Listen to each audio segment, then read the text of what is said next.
ఈనాడు అందుకే మీకు మాట ఇస్తున్నా,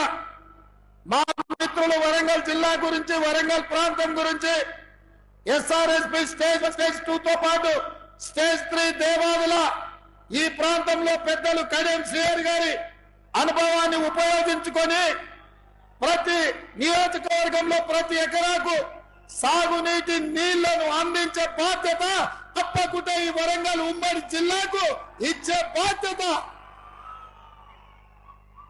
కడియం శ్రీహరి గారికి ఉన్న నీతి నిజాయితీతో పాటు వారి అనుభవాన్ని సంపూర్ణంగా వినియోగించుకొని మీ ఆగిపోయిన ప్రాజెక్టులను పూర్తి చేయడమే కాదు, ప్రతి ఎకరాకు నీళ్లు ఇచ్చే బాధ్యత ఈ ప్రభుత్వం తీసుకుంటుందని వేదిక మీద నుంచి తెలియజేస్తున్నా.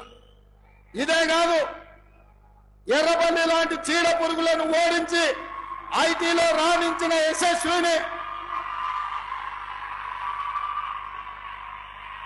అదే విధంగా ఝాన్సీ గారు, వీళ్ళందరూ అమెరికాలో ఐటీ రంగంలో రాణించి ఈ ప్రాంత ప్రజలకు అండగా నిలబడాలని ఈ రోజు మీ ప్రాంతంలో ప్రజల మధ్యలో వాళ్ళు ఉన్నారు. అందుకే మిత్రులారా, సాగునీటి ప్రాజెక్టులే కాదు, ఐటీ ప్రాజెక్టులు, అదే విధంగా ఇండస్ట్రియల్ కారిడార్ హైదరాబాద్ నుంచి వరంగల్, వరంగల్ నుంచి రామగుండం వరకు ఈ ప్రాంతంలో నేషనల్ హైవేస్ ఏవైతే ఉన్నాయో ఈ నేషనల్ హైవే ప్రాంతంలో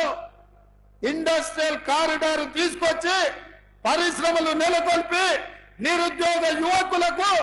ఉపాధి ఉద్యోగ అవకాశాలు కల్పించే బాధ్యత మన ప్రభుత్వం తీసుకుంటుంది.